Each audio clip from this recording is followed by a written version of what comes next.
Hey everybody, and welcome to the Franchising 360 show. I am Tim Parmeter, and with me, as always every Friday night, is Danielle Wright. It's me. Danielle and I are going to take you through a 360-degree view of the franchising world to help properly educate you on what it's all about, thinking if you want to become a franchise owner, if you already are a franchise owner, and how to get even better, and from a franchisor standpoint. Danielle's been in the industry for 15 years, mostly on the franchisor side, and I've been doing this for about 11 now, running CEO and founder of FranCoach. Both of us are here to always properly educate people and make sure they have that fantastic experience learning about franchising, because it's been a pretty cool industry for us for a long time, personally and professionally. Danielle, we have talked in the past a lot about once people are a franchise owner. Okay. We've had some different brands come in and talk, and we've got some more coming up over the next few weeks. And certainly even the last week we talked about the franchisor side and some things. The one thing we really haven't taken a dive into is the steps to become a franchise owner. How about we share some of those things tonight? That sounds like a plan. It feels like that's about you, though. Well, I mean, once every 36 episodes, like it gets to be on me. That seems like it's a pretty good ratio. Like one day a month gets to be about me. Yeah, that's okay. I'm good with that ratio. Thank you. Thank you the best. So we're going to learn about that. We're going to learn about that. But we have a Friday franchise fun fact, still sponsored by FranCoach. What do you got for us tonight? I thought that maybe you would do the fun fact if we're going to like switch the tables. That would have required a little more preparation on, we don't have it with us. I was gonna self-promote, becoming a franchise owner. Yeah. The new book, which you can find on Amazon and Barnes & Noble and wherever you find books. That was funny. Okay. This isn't necessarily a fine book, but it's like fine wines. Like we saw the sign of like Bob's Fine Wines or something earlier today. So you're an author of a book. Congratulations. Okay. So fun fact, we've got a couple of them. Ooh. So do we choose fun fact A or do we choose fun fact B? What do you people think? A, B? We're going to B. Okay, B. So did you know that women-owned franchises are like the highest performing franchises? According to who? The women who own them? According to the women that own them and the research that I did. That does not surprise me. And I think what sometimes does surprise people, not you, because you know this already, but in some of the service brands. Yes. Right? That you're like, we had John Doblbauer from Pertec on a couple months ago.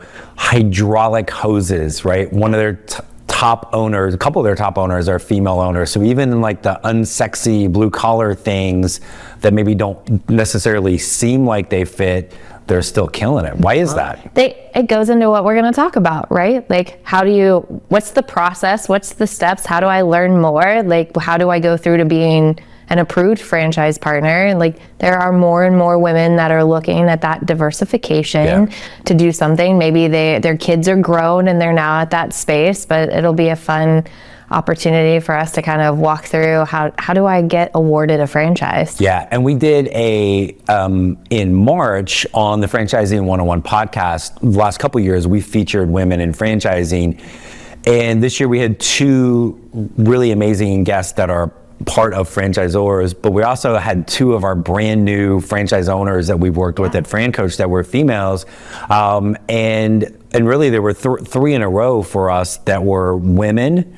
One had been kind of like a stay-at-home mom wife. One had been working for a big company, but had been an executive assistant. And then one was a single mom that was in nursing school, right? And it was really... Did you recently have a teacher that you placed into a franchise too? Teacher as well, right? See, women ruling the world. It was a lot of girl power in franchising. So, and now whether you are male or female or whatever in between, let's talk a little bit more about the steps to become a franchise owner and things that people need to think about tonight. Yeah. What do you say? Yeah. So we're gonna do that. What am I gonna say? No. Right. I mean, you could have said no. We were still going to do it anyway. But because I think there are things what people tend to lean towards and think is important, really not nearly as important as some other things. And let's remind the audience, like, you're going to be a different perspective helping people decide what franchise. On my side as the franchisor, there are different things that we walk through and look for in an ideal candidate. So it'll be a fun little debate that we get to have. Absolutely. Welcome to our dinner table. So we're gonna assume that it's fun, but we're gonna find out of that and more next on the Franchising 360 show.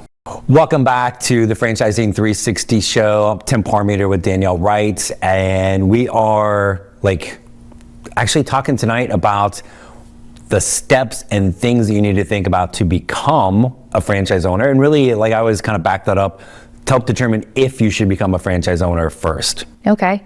So totally walk us through, hey, I'm a client of yours. Right. Just put in some information.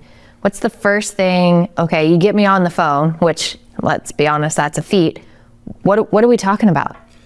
Well, you would love this because we talk about you. Oh my God. So favorite conversation. It is, and I kind of say this jokingly, but serious to folks, is this is your chance to be selfish, without getting in trouble, because it really needs to be about you.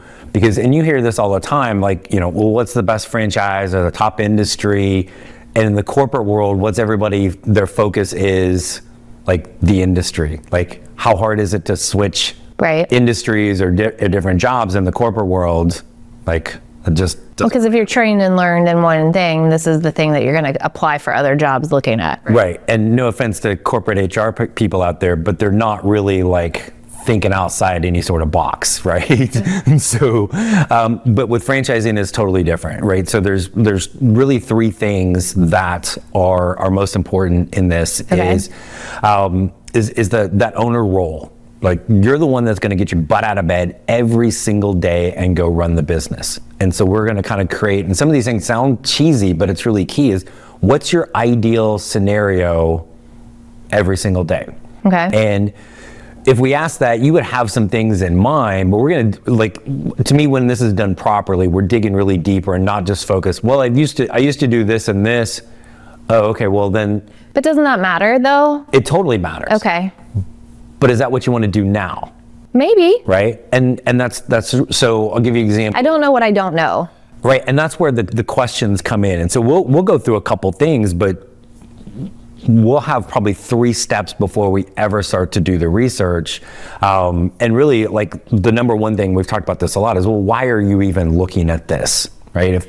Can I ask some questions? Yeah. So is this what FranCoach does, or is this what every franchise consultant does? This is what FranCoach does. Okay. And hey, you know this way better than me on the other side. There are some times where there's not a whole lot of... We'll talk about me later. thought or effort that goes into that. But why are we looking at this? We need to understand the role people want. And it really comes down to 3, people are going to think money or they're going to think industry, and we discuss those.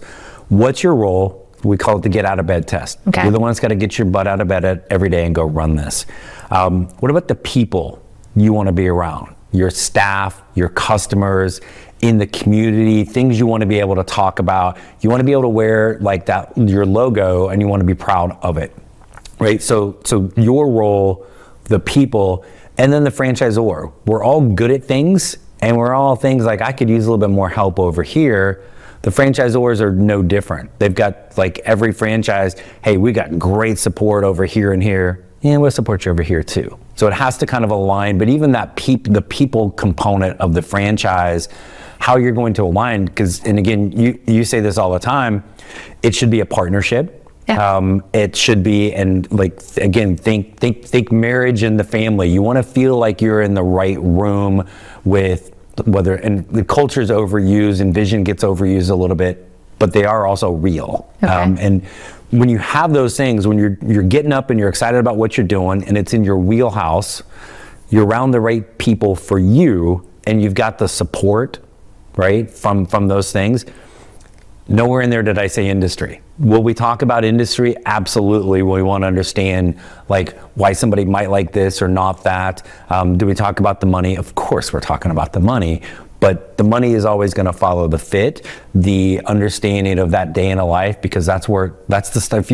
Imagine having a job that everything about that job, you're like, oh, this sucks. I don't want to do this. I'm not good at that. I don't like that. I don't like the people around. And that's part of the reason why they're requesting the information either which way. Correct. Like, I'm getting on the phone with you because I'm intrigued by what this might look like for me. And I think you say a lot of times it's a control element. I need to have some part of control in my life. But let's dial back for a second. And so I've gotten on the phone with you. Let's get into how long is this really going to take, Tim? Because I really, I love the idea of it, but I got a job, I've got family, I've got things going on. I love quick. that you want to go down this path with me and let's, walk the merry way, but how much time do you really need from me to hash this out? Yeah, it's not a quick process, but again, we're not choosing lunch, right? We're choosing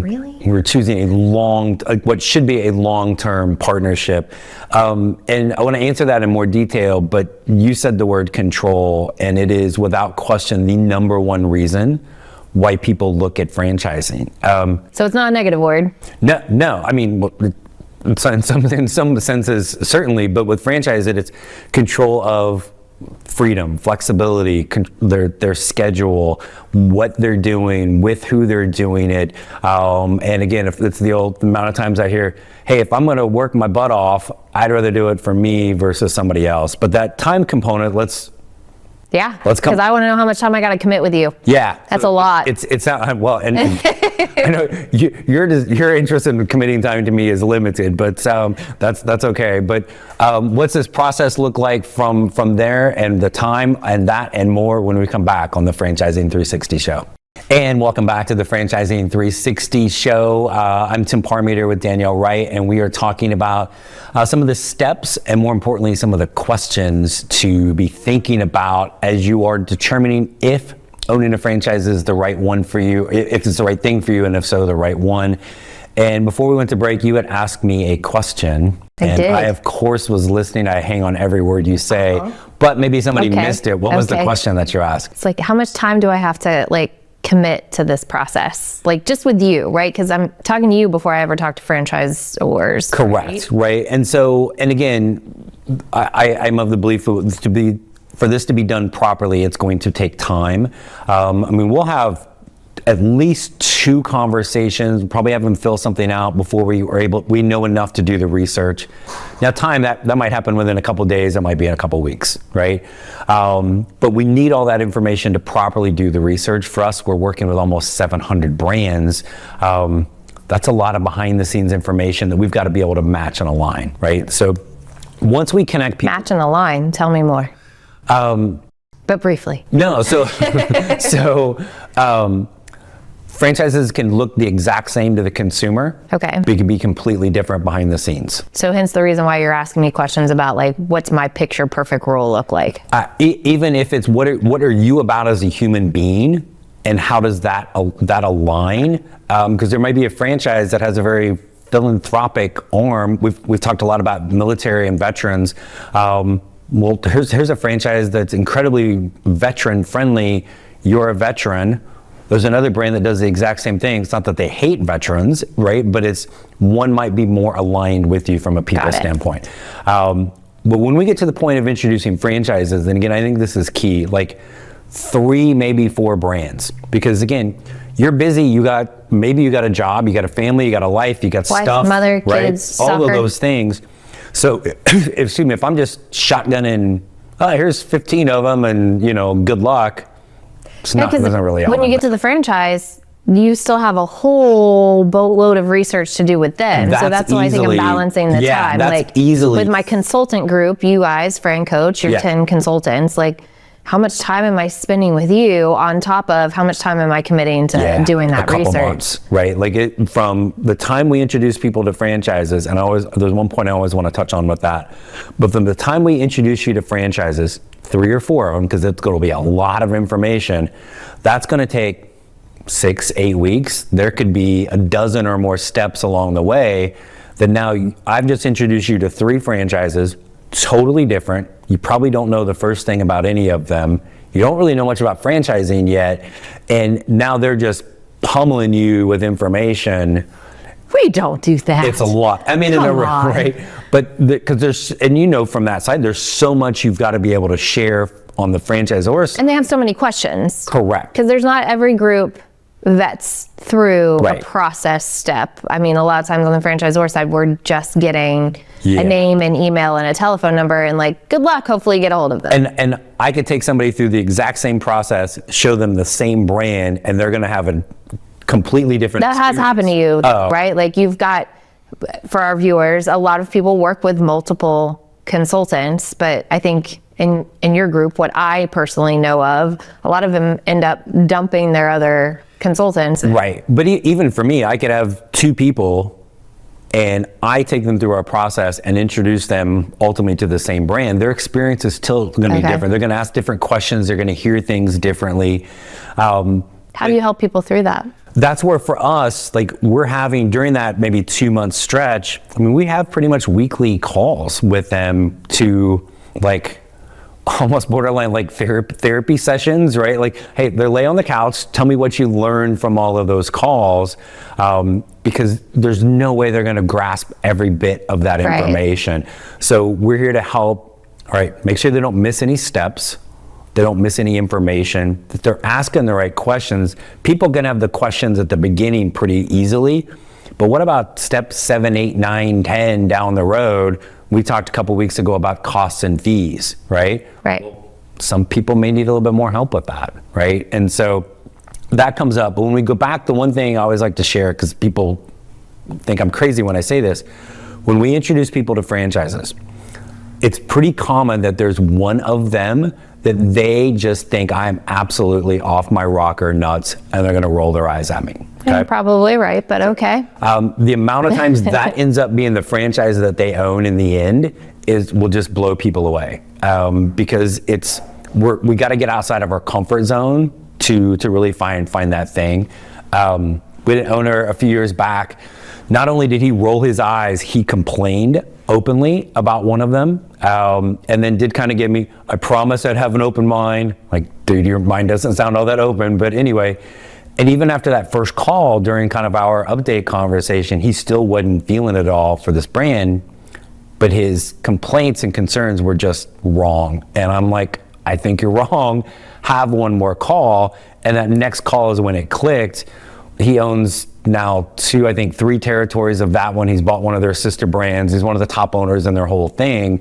And he will still tell you to this day, like he wanted to like argue and fight with me on no way that could be the right fit, but just on the other side of like his comfort zone was the perfect thing. Awesome. So we want to hit a little bit more about this when we come back. So we'll do that and a little bit more on how to understand if you should own one, and if so, what questions to ask to find the best one on the Franchising 360 show. And we are back on the Franchising 360 show. Tim Parmeter with Danielle Wright, talking tonight about steps and questions to ask and think about when you are trying to determine if franchise ownership is right for you, and if so, which one. And talk a lot about kind of the steps that we go through with FranCoach with clients. On the franchisor side, you've worked with a lot of different brands, you consult with a lot of different brands. Pretty easy to say no two franchises take the exact same process through this. So that can be a little bit challenging for folks too, right? They're talking to you, but they might be talking to two or three other brands, all going through maybe a different pace and a different flow, correct? Right.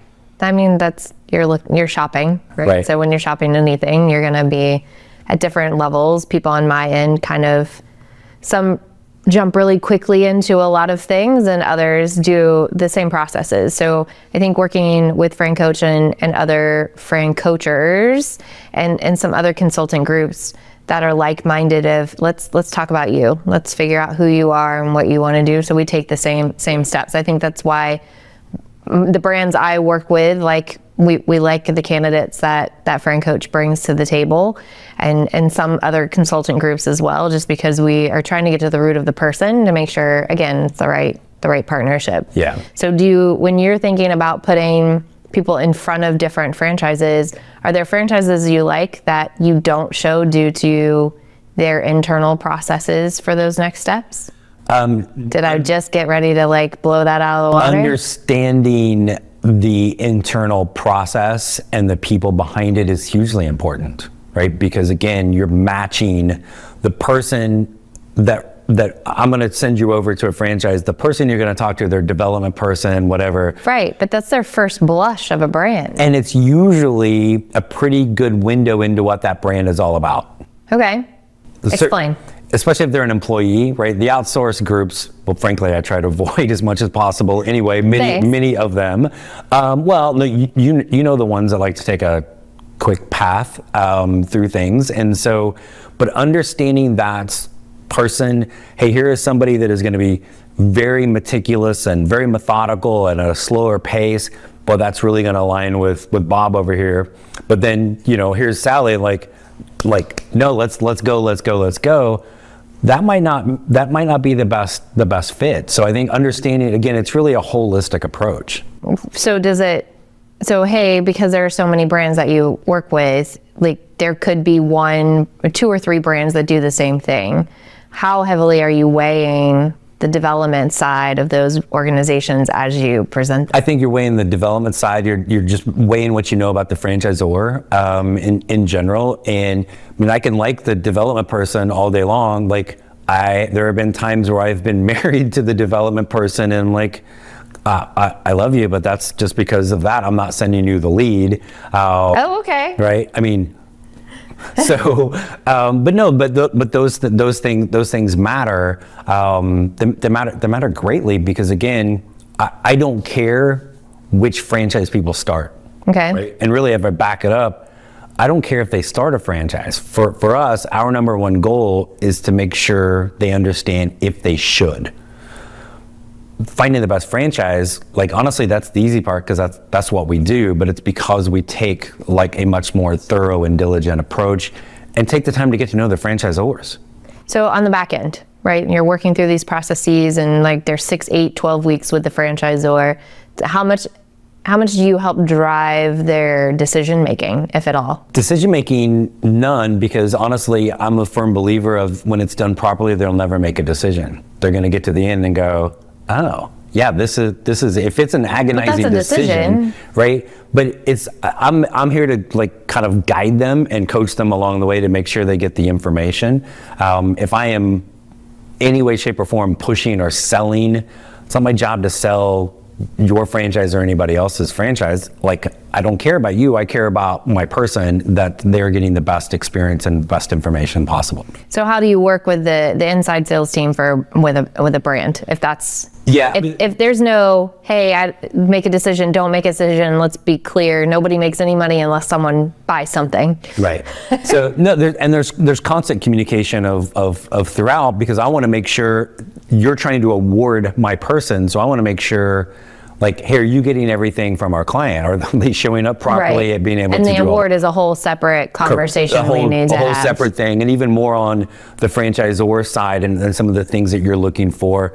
But we can hit that up another time. But for now, that's a little bit about things you should be thinking about. Want to learn more? I guess they can go to FranCoach.net, FranCoach.net, our YouTube channel as well. I've been told it's right there. Keep tuning into the 360 show. And then we're here every Friday, 8 Eastern, 5 Pacific on BizTV. This is Danielle Wright. That's me. I'm Tim Parmeter. We'll see you next week.